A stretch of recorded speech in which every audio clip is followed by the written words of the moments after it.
నమస్తే, నేను సిరి.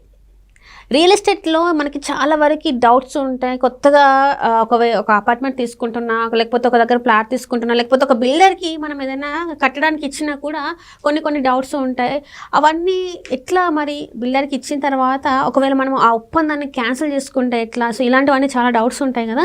సో అలాంటి డౌట్స్ అన్నీ మనకి నివృత్తి చేయడానికి ఈరోజు మనతో పాటు ఉన్నారు. రియల్ ఎస్టేట్ రంగంలో తనకంటే ఒక ప్రత్యేక గుర్తింపు, చాలా ఇప్పటివరకు కూడా తను సేల్ చేసినవి కావచ్చు, ఏవైనా కూడా అన్నీ కరెక్ట్గా ఉంటాయి. తను ఏ చెప్పినా కూడా కరెక్ట్గా మాట్లాడుతూ ఉంటారు అనమాట. తనే మన real estate expert Sanjay Nayak గారు. నమస్కారం అండి. నమస్కారం మేడం. ఎట్లున్నారు? ఫెంటాస్టిక్ మేడం, మీరు ఎలా ఉన్నారు? చాలా బాగున్నా. ఇప్పుడు ఏంటంటే నాకు ఒక డౌట్.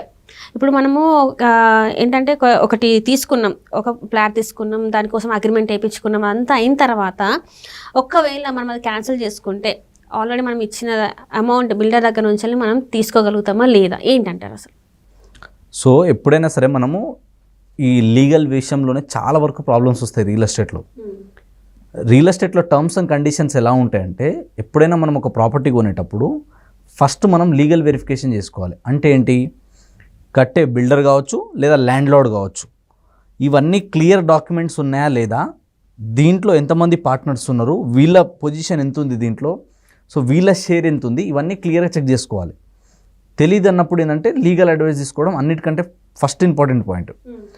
అది అయిన తర్వాత నెక్స్ట్ వచ్చేసి మనం ఏం చేయాలంటే, మనం ఎన్నిసార్లు పేమెంట్ చేస్తున్నాం, ఎలా పేమెంట్ చేస్తున్నాం, ఎంత రేషియోలో మనం మాట్లాడుకున్నాం. దీంట్లో ఎలా ఉంటుందంటే, ఇప్పుడు ఫర్ ఎగ్జాంపుల్ ల్యాండ్ నాది, మీరు బిల్డర్, నేను బిల్డింగ్ కట్టలేను, నాకు తెలియదు అవన్నీ, కానీ నా దగ్గర ల్యాండ్ ఉంది. మీరు బిల్డరు, మీ దగ్గర బిల్డింగ్ స్కిల్స్ ఉన్నాయి, మీరు ఎట్లా చేయాలి, మెటీరియల్ ఎక్కడ దొరుకుతుంది, ఈచ్ అండ్ ఎవ్రీథింగ్ మీకు తెలుసు. మీరు నా దగ్గరకు వచ్చి ఏం చెప్తారు, మీ ల్యాండ్ ఎంత ఉంది, నేను నా దగ్గర ఇంత డబ్బు ఉంది, లేదా నేను ఇన్ని ఫ్లోర్లు వేస్తా, దీంట్లో నీకు ఇంత ఇస్తా, నాకు ఇంత ఇస్తా అని చెప్పి ఒక మ్యూచువల్ అండర్స్టాండింగ్, ఒక ఎంఓయూ రాసుకుంటారు, ఒక అగ్రిమెంట్ రాసుకుంటారు. టైం పీరియడ్ ఉంటుంది దానికి. ఇంత టైంలో ఇది, ఒకవేళ ఆ టైం దాటిన తర్వాత ఇంకా టైం పడిందంటే కనుక ఇంత టైంకి ఇంత ఛార్జ్ చేస్తా అని చెప్పి వాళ్ళ అండర్స్టాండింగ్ బట్టి వాళ్ళు ఒక అగ్రిమెంట్ అనేది రాసుకుంటారు. సో ఆ అగ్రిమెంట్ ప్రకారమే అది నడుస్తుంటుంది.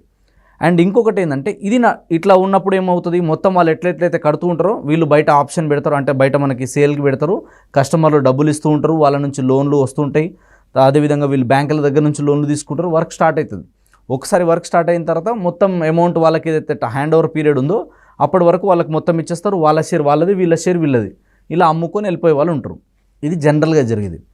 అండ్ ఇంకోటి డాక్యుమెంటేషన్, మనం ఏదైనా ప్రాపర్టీ కొనేటప్పుడు, ప్లాట్ కావచ్చు, అగ్రికల్చర్ ల్యాండ్ కావచ్చు, ఇల్లు కావచ్చు, లేదా మీరు అన్నట్టుగా ఒక అపార్ట్మెంట్లో ఫ్లాట్ నేను బుక్ చేసిన యాజ్ ఎ కస్టమర్గా, నాకు వద్దు, తర్వాత నా మైండ్ చేంజ్ అయిపోయిందో ఇంకేదో వల్ల నేను రిటర్న్ రావాలనుకుంటున్నాను అన్నప్పుడు, బయట జనరల్గా ప్రైవేట్ కంపెనీస్ ఎలా ఛార్జ్ చేస్తాయంటే 10%, 20% అట్లా ఛార్జ్ చేస్తాయి. కానీ యాజ్ పర్ ద రూల్ ఏంటంటే, ఎక్కడైనా మీరు ఒక ప్రాపర్టీ కొన్న తర్వాత ఏదన్నా ఒక ఇబ్బంది వల్ల కానీ, లేదా మీకు ఏదన్నా పర్సనల్ విషయాల వల్ల కానీ మీరు డ్రాబ్యాక్ అవ్వాలనుకుంటే కొన్ని ప్రాపర్ రీజన్ చెప్పడం అనేది చాలామంది అడుగుతారు. ఎందుకు అవుతున్నారు, ప్రైస్ విషయమా, ఇంకోట డెవలప్మెంట్స్, ఇవన్నీ అడుగుతారు.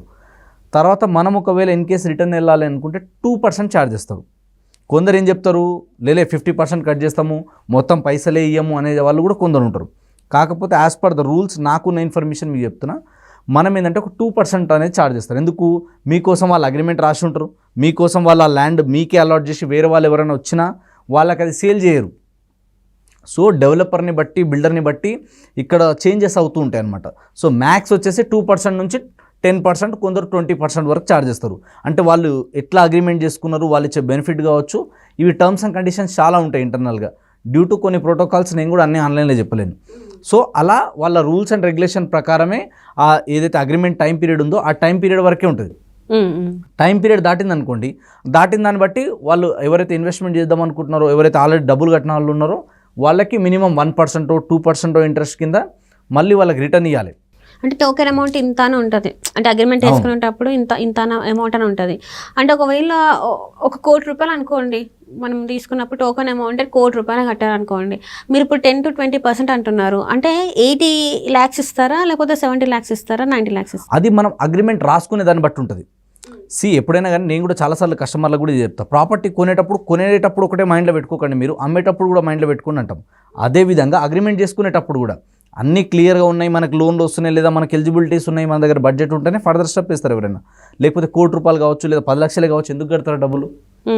సో ఒకసారి మన జేబులో నుంచి పోయినాయంటే మనకు వస్తాయి రావా అనేది డౌట్ ఉంటుంది చాలామంది. కాబట్టి మనం ఏం చేయాలంటే, ఎంత టైం పీరియడ్ వరకు అగ్రిమెంట్స్ అనేది అన్నిటికంటే ఇంపార్టెంట్. ఇక్కడ డాక్యుమెంట్ రాసుకునేటప్పుడే క్లియర్గా రాసుకోవాలి. మీరు మోడ్ ఆఫ్ పేమెంట్ ఏ విధంగా ఇస్తున్నారు, ఒకవేళ నోట్ పాయింట్లు ఇవన్నీ మెన్షన్ చేస్తారు. ఇన్ కేసు మీరు రిటర్న్ వెళ్తే ఎంత పర్సెంటేజ్ ఛార్జ్ చేస్తారు, ఒకవేళ మీరు రిటర్న్ తీసుకోవాలంటే ప్రొసీజర్ ఎలా ఉంటుంది, క్యాన్సిల్ చేసుకోవాలంటే ప్రొసీజర్ ఎలా ఉంటుంది, రేపటి రోజు రీసేల్ చేసుకోవాలంటే ఎలాంటి ప్రొసీజర్ ఉంటుంది, ఇవన్నీ టర్మ్స్ అండ్ కండిషన్స్ తెలుసుకున్న తర్వాతనే మనం ఫర్దర్ స్టెప్ వేయాలి. ఏదో బ్లైండ్గా వాళ్ళు చెప్తున్నారని సంతకాలు పెట్టుకుంటూ పోవద్దు. అట్లా పెట్టుకుంటూ పోతే మేము అగ్రిమెంట్ రాసినామండి అని చెప్తారు. ఇప్పుడు పెద్ద పెద్ద చాలా కంపెనీలకు కూడా అట్లా నోటీసులు వచ్చినాయి కోర్టు నుంచి, గవర్నమెంట్ నుంచి. వాళ్ళు ఏం చెప్తున్నారంటే ఎక్కడైనా సరే రూల్స్ అండ్ రెగ్యులేషన్ ప్రకారం మీరు ఒకటి చెప్పిన తర్వాత, ఒకటి ఇట్లా ప్రొసీడ్ అయిన తర్వాత మ్యాక్స్ ఇంత పర్సంటేజే కట్ చేయాలి, అంతకన్నా ఎక్కువ కట్ చేయొద్దు, అంతకన్నా ఎక్కువ కట్ చేస్తే మీ మీద లీగల్ యాక్షన్ తీసుకుంటామని చెప్పి కోర్టు చెప్పడం జరిగింది. కాబట్టి మనం కొనాలనుకున్నప్పుడు ఖచ్చితంగా ఒక లీగల్ వెరిఫికేషన్ చేసుకోవడము, అది రైట్ ప్లేసా కాదా, రైట్ లొకేషన్లోనే మనం ఇన్వెస్ట్మెంట్ చేస్తున్నామా లేదా, రైట్ బిల్డరా కాదా, వాళ్ళ రెప్యుటేషన్ ఎలా ఉంది మార్కెట్లో, క్రెడిబిలిటీ ఎలా ఉంది, రేపటి రోజు నేను రీసేల్ చేయాలంటే ఎలాంటి ఇబ్బందులు వస్తాయి. తర్వాత ఏంటంటే కొందరు ఏంటంటే ఫస్ట్ అగ్రిమెంట్లలో ఇవేమి ఉండదు. ఫర్ ఎగ్జాంపుల్ పార్కింగ్ ఉండదు, క్లబ్ ఎమ్యూనిటీస్ ఇవన్నీ ఉంటాయి. అవన్నీ ఫస్ట్ ఏం చెప్తారు, కొన్ని ఫ్రీ అంటారు, అన్ని ఫ్రీ అని చెప్పారు, కొన్ని టర్మ్స్ అండ్ కండిషన్ చెప్తారు. మీరు జిమ్ వాడాలంటే ఇంత ఫీజు కట్టాలంటారు. ఫర్ ఎగ్జాంపుల్ స్విమ్మింగ్ పూల్ వాడాలంటే ఇది, దీంట్లో మీకు ఇవి ఫెసిలిటీస్ కావాలంటే ఇవి, ఇలాంటి ఎక్స్ట్రా ఛార్జెస్ ఉంటాయి. కార్ పార్కింగ్ ఛార్జెస్ ఎక్స్ట్రా ఉంటాయి. ఇవన్నీ టర్మ్స్ అండ్ కండిషన్ ముందే చూసుకోవాలి. సో వాళ్ళు ఎంత ఏరియాలో కడుతున్నారు, ఎలాంటి ఎమ్యూనిటీస్ ఇస్తున్నారు, ఎలాంటి ఫెసిలిటీస్ ఇస్తున్నారు, మెయింటెనెన్స్ ఛార్జెస్ ఏముంటాయి దీంట్లో. సో కొందరు ఏంటంటే ఇన్వెస్ట్మెంట్ పర్పస్ అంటారు, ఇంత టైం వరకు మేము కడతాము, తర్వాత మీకు మంత్లీ ఇంత అమౌంట్ కూడా ఇస్తాం మేము అని. ఇలాంటివన్నీ కూడా ఏంటంటే మనం రాసుకునేటప్పుడే జాగ్రత్త చూసుకోవాలి. అన్నీ రాసుకునేటప్పుడే జాగ్రత్త తీసుకొని అప్పుడు మాత్రమే ఫర్దర్గా స్టెప్ వేయాలి.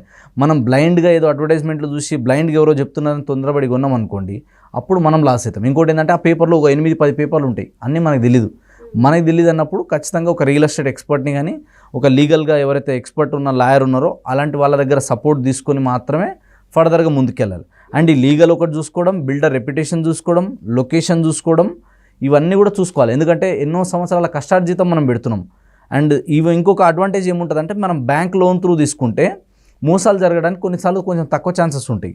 ఎట్లా అంటే వాళ్ళు లీగల్ వెరిఫికేషన్ అంతా వాళ్ళు చేసుకుంటారు, అన్ని క్లియర్ ఉన్నాయనుకుంటేనే వాళ్ళకి లోన్ ఇస్తారు వాళ్ళు, లేకపోతే ఇయ్యరు. కాబట్టి అలాంటి సందర్భాల్లో కూడా కొంచెం క్రాస్ వెరిఫికేషన్ చేసుకొని ఫర్దర్గా స్టెప్ వేస్తే బెటర్. అండ్ ఏది ఇచ్చినా కూడా రిటర్న్లో ఉండాలి. అంటే మీకు కట్టినప్పుడల్లా ప్రతిసారి రిటర్న్ ఉండాలి. ఇప్పుడు ఫస్ట్ ఫర్ ఎగ్జాంపుల్ మీరు ఒక 1 కోటి రూపాయల ప్రాపర్టీ అనుకుందాం, 10 లక్షలు కట్టారు, దానికి ఒక అగ్రిమెంట్ రాసుకుంటారు. మధ్యలో మీ దగ్గర 20 లక్షలు వచ్చినాయి, 20 లక్షలు ఇచ్చేటప్పుడు కూడా మళ్ళీ అగ్రిమెంట్ రాయాలి. ఇగో నాకు ఈ డేట్లో ఈ అమౌంట్ ఇచ్చారు, ఈ డేట్లో ఈ అమౌంట్ ఇచ్చారని చెప్పి ప్రతిదీ కూడా నోటెడ్ అయి ఉండాలి.